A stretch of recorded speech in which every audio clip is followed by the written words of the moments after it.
अनेक वेळेला लोकांना कांताराचं खूप जास्ती कौतुक आहे।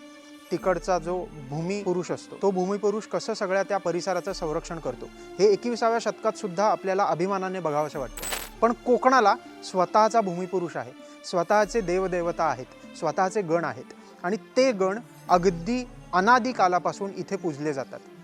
प्रत्येक गावात प्रत्येक ठिकाणी कोकणात तुम्ही गेलात तर असे देव आपल्याला सापडतात आणि अशा प्रकारच्या परंपरा आपल्याला सापडतात। एक विशेष परंपरा म्हणजे गावातील गावराटी।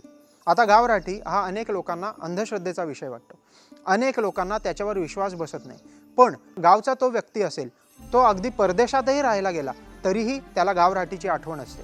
कधीतरी तिकडे जाऊन त्या गावराटीच्या पायाशी नतमस्तक व्हावं असं प्रत्येकाला वाटतं। आता इतके वर्ष पूजल्यामुळे तो फक्त धार्मिकतेचा विषय नसून कोकणाच्या स्वतःच्या एका सामाजिक रचनेचा सुद्धा विषय आहे, एका सामाजिक सलोख्याचा सुद्धा विषय आहे। आणि मग त्याच्याबद्दल एकत्रित माहिती कुठे घ्यायची, तर विशेष पुस्तक म्हणजे हे।